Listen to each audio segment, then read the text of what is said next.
Welcome back, everyone. I am Cas Piancey. I'm joined as usual by my partner in crime, Mr. Bennett Tomlin. How are you today? Oh, I'm doing okay. How are you, Cass? Whatever.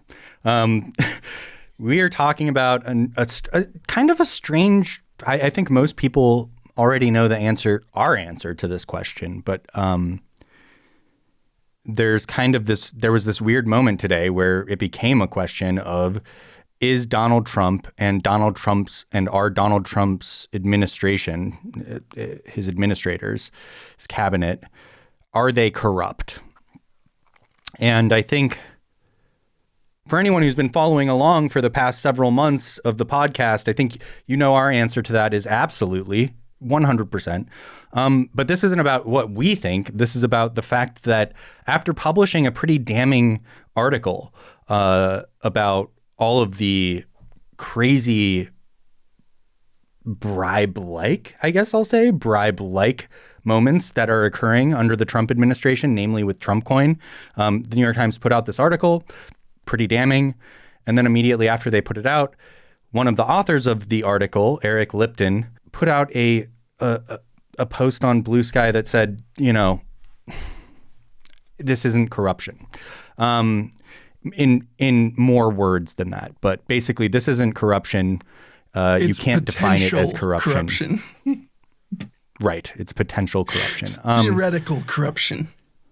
It's Schrodinger's corruption. The corruption must be observed before you can officially declare that it is corruption.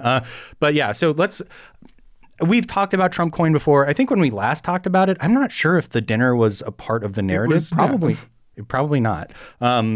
I think either way, we were pretty worried about it and what it meant. But can you talk about what they did since the last time we talked about Trumpcoin and what it is? Sure. Donald Trump issued a valueless meme coin. And now that meme coin, the largest holders of it at a certain point in time are going to get an exclusive invite to dinner with President Donald J. Trump. Among the people likely to attend to this dinner is Justin Sun, as well as a few others. It's probably Justin Sun. And I say this because Justin Sun's wallet is not the one that acquired these tokens, and Justin Sun's wallet is not the one that signed to say it wants to go to this event. That was HTX's wallet. And as we all know, Justin Sun does not own HTX. Anyways, that's a side issue that's not really related to this because he does own it. He does fucking own it. But all these people can now buy their way into this meeting with Trump. And there was a discussion online about whether or not this is corruption. I obviously feel that it is corrupt for the president of the United States to issue a valueless cryptocurrency token, allow people to purchase it, and then let those selective people come to him to pitch him on various official actions he should take. I think that's obvious. The reason this is controversial is because, like Cass mentioned, Eric Lipton, an investigative reporter for the New York Times, who contributed to, again, like Cass said, a pretty damning piece, if you just take the facts contained in the text of the article, chose to promote the article on Blue Sky by describing this as kind of a case of potential corruption. Eric's stance is that for a thing to be corruption, you need to see the explicit quid pro quo. So the transfer of value needs to be done in exchange for an official act from the President of the United States. So, for example, if Justin Sun had purchased a large stake in World Liberty Financial directly to get the official act of his criminal investigation in his SEC case being dropped, that would be a bribe and would be corruption. Now, if Justin Sun buys a massive stake in World Liberty Financial, more than they were originally intending to sell, and then the administration drops his criminal investigation and drops his SEC case, but we can't prove those two things are interrelated, that is not necessarily corruption. And so the debate that's been going on is how to describe these obviously corrupt actions. And part of the reason this is important is because recently the Supreme Court has made it much more challenging to criminally indict a president for certain acts of corruption, including taking bribes. So that's kind of the backdrop for this discussion. I also want to point out that and maybe this is just me misunderstanding the basic concept of quid pro quo. But in my opinion, paying $2 million to have a private exclusive dinner with the president to pitch whatever you want to him, it seems like a quid pro quo to me. Like, that just feels like that is actually already a quid pro quo. You're paying for exclusive time to pitch the president whatever you want. And I know there's going to be an argument about, like, if that's an explicit quid pro quo, then all the people buying like memberships at his club to spend time with him and stuff like that are also participating in an explicit quid pro quo. Golly, that'd be something. There's a couple interesting things about this that I want to talk about. One, I think the obvious comparison is, oh, well, you can do campaign dinners, you can do stuff where you give people exclusive, or donors get to like go to the Lincoln bedroom or whatever. Like, these things have happened in the past before. They're not new. First of all, I think we probably shouldn't let that stuff happen either. Whataboutism. I don't think just because we let that happen right now, we should let all corruption happen. We probably shouldn't let that happen. But two, doing campaign donations, you still have to report it. You still, like, there are factors involved that allow people to kind of, at least, even if there's, super PACs and obviously ways to cloak donations. This is entering a different stage of obfuscation. And one of the interesting questions that I have is, from the way everyone's talking about it, right? There's these 25 wallets. No one knows for sure who these wallets belong to. And I'm just curious, like, is the goal ultimately to never tell the public who these 25 people are? How could that possibly, how would that happen? Well, I think, before we get into that, one, yes, I think that is their goal. I think they want to say as little as possible about as many of these things as possible as they can, right? Like, that's clearly in their best interest. What's also interesting when you made the comparison to fundraising dinners is we have a variety of different laws on who can give and how much can be given. For example, like, Qatar can't give $400 million to a Trump super PAC. That's illegal.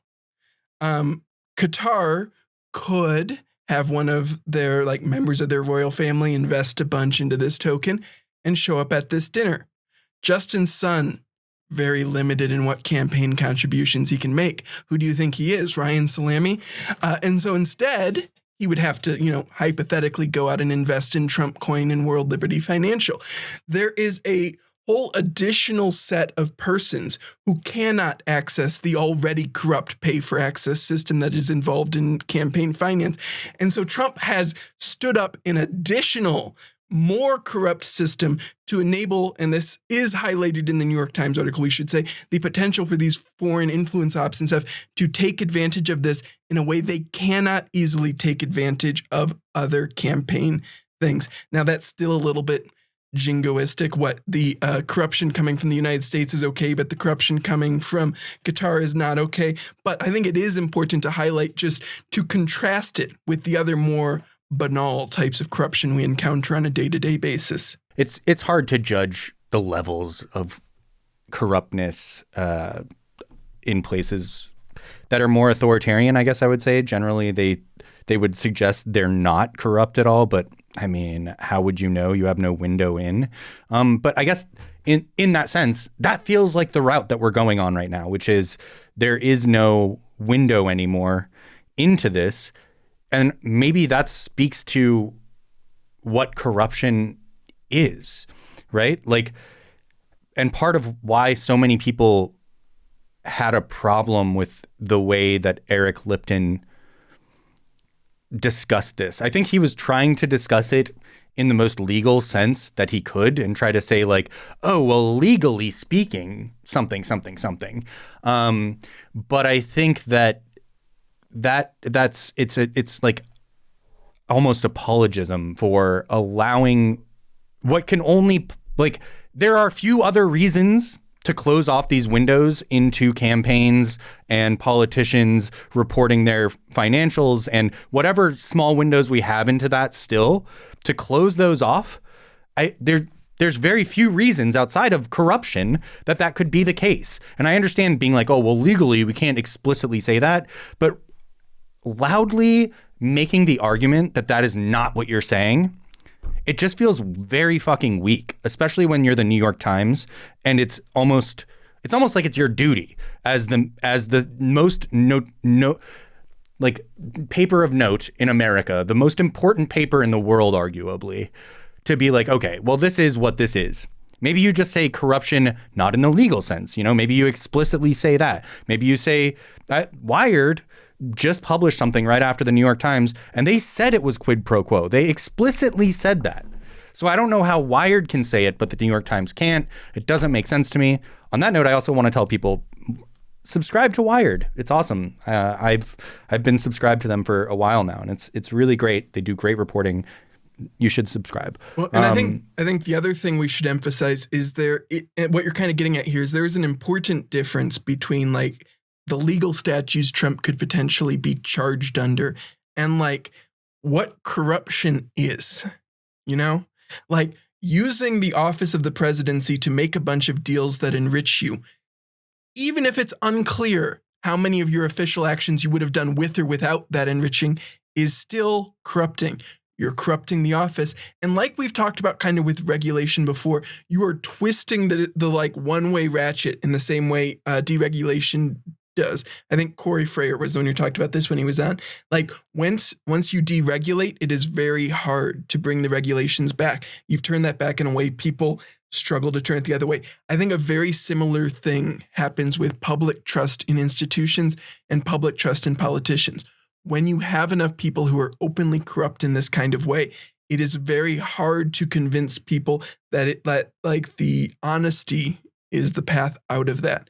And you also made a comparison to like, is this I think one of the most accurate comparisons that kind of gets close to this moment we're at is like the moment where the USSR collapsed and Russia started transitioning from this like pseudo market economy, controlled economy to like this full kind of mob state, oligarchical, kleptocratic. Really, it's a mob state. Like there's organized crime entities that run huge portions of effectively the Russian state apparatus. And that seems to be kind of what the Trump administration and the Trump cronies envision as the future of the United States. Various parts of the state power and capacity being either sold to them, delegated to them, or otherwise effectively transferred from the democratic control of the state and the people who control it to a smaller number of oligarchs who will define the path forward. And like, I think Alex Karp and Palantir is, I think, one of the companies that like really seems most committed to this, or Anduril is the other one with their like drones and things, or Elon Musk suggesting like he wants to create a space defense laser system to shoot down nukes or whatever, but that he's not actually going to sell that to the United States. He's going to sell the United States access to his space-based super weapon. It is the transitioning of the holding of these levers of power from the more democratic institutions straight into the hands of these corrupt and corruptible individuals. The problem I have with the way that they presented this article, which again, you should read the New York Times article as well. It's a good article. But the way that Eric Lipton presented this article was from a defensive, shielding yourself from some sort of legal repercussion that you're imagining is going to happen, even though at no point in the article did they state anything about, like, they never said quid. I don't think they never said quid pro quo. They don't say the words that are like they say could be thought of as, right? They clearly already shielded themselves from the possible legal repercussions.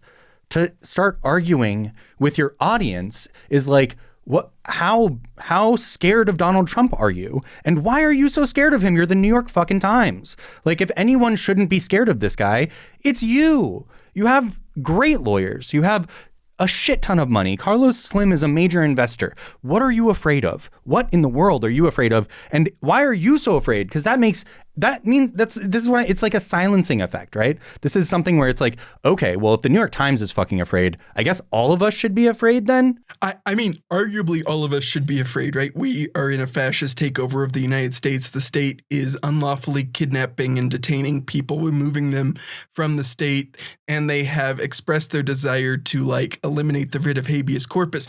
Very broadly, everyone, especially anyone like vocally or publicly against the administration, should have a certain degree of fear. I think that's rational. I also think, just getting at the New York Times, this is one of the more clear examples of the New York Times house style, which is where the headline will be Trump tries crazy trick, and buried in like paragraph 20, it'll be like, here's the crazy illegal part. And then in paragraph 22, you'll get critics call this the most batshit insane thing I've ever seen.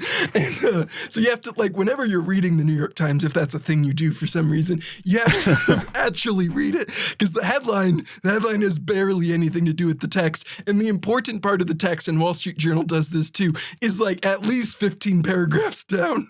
They didn't get it up in the nut graph. They didn't get it up in the lead. It's way buried in there because, like you said, it's like they're so worried about the legal liability around like defamation and libel. And the administration has again said they want to challenge Sullivan. So it's like not crazy to believe that there's going to be changes in defamation and libel law. But the New York Times, I've heard a statistic that I'm not going to try and source right now, that the New York Times employs almost 10% of journalists in the United States. Like, if you're not willing to speak truth to power, then who else can? I know that other, like CBS has already caved to the Trump administration. They've already agreed to pay Paramount him however much insane amount of money. And I'm sure there's been other media conglomerates that have also already caved and given him money. I can't remember which ones. Well, in 60 Minutes had a bunch of people resign because they were ready to cave. Right. Yeah. I mean, those are institutions that shouldn't be doing it either. But like the New York Times, again, it stands for something larger than just like, oh, well, it's a newspaper. Like, it is the most important newspaper, again, arguably in the world. And I think it absolutely has a liberal tinge to it. But if liberal tinge is like, well, let's just not call Trump corrupt, then I don't even I don't know what liberal tinge even means anymore. That doesn't you can't stand for that. What can you fucking stand for? So, yeah, it's wild. And when I think the most important thing for us to take away from this moment is that for all of us, I think it is critically important that as many people who can describe the things they see as they see them. There still needs to be a belief in some amount of reality or the value of truth or things like that for there to be any kind of path out of this. And like, those things do matter. Like corruption and not being corrupt matters. Doing good things instead of bad things fucking matters, you know? I mean, if it is never disclosed who goes to this dinner, I mean, to me, that is like one of the most insane, illegal, corruption. Like, we're on, like, I don't know who I was talking to a friend yesterday. I feel like we're getting past Nixon at this point. Like, we are moving well past Nixon into territory that is like, I know we have an episode. We have an episode about this. The Valentine's Day massacre was arguably worse than the Saturday Day, or the Saturday Day. The Valentine's Day massacre was worse than the Saturday Night Massacre. Yeah, and that's not all, right? Like a $400 million gift that you're going to take with you after you leave office is insane. It's insane. No president has ever done anything like this before. And again, the idea that you're like, I'm going to have a secret meeting with 25 people, have no idea if they're like, they could be Chinese, they could be Russian, they could be Saudi, who the fuck knows where they're from? Sun. They are Justin's son, probably. Yeah, Which, by the way, imagine if Warren G. Harding just said, the Teapot Dome is mine now. Yeah. Not even talking about corrupt contracts. He was just like, no, this is mine. I'm taking it. It's me. And loudly, like just said it to everyone, was like, I'm doing the thing that is definitely not okay. And then there were people who came out and said, it's potentially corrupt for Warren G. Harding to declare the Teapot Dome his new personal ranch. And for what it's worth, I know we're entering ridiculous territory where we're talking about Warren G. Harding and everyone's lost fucking interest. But it just tells you that he's using Bennett's using that example because Harding was considered, or is still considered, the least popular, like one of the worst presidents in history, if not the worst of all time, for America. And again, Trump has flown past this with the scale of corruption and the levels of ineptitude.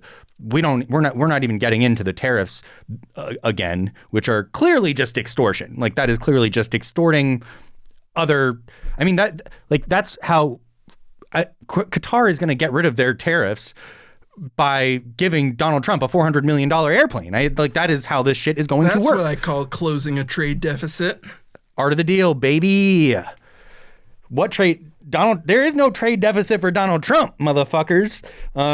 So I don't know, man. I guess I wanted to talk about it because I think there's a few things that need to be clear. We all need to be able to say what is going on with this administration and not be afraid to say it. I know there are reasons to fear this administration, but you cannot be like, they can take my speech and I guess I'll just move on. And especially from the journalists. There's a lot of things you have to do while you're afraid. That's just life. Like buy Cas Coin.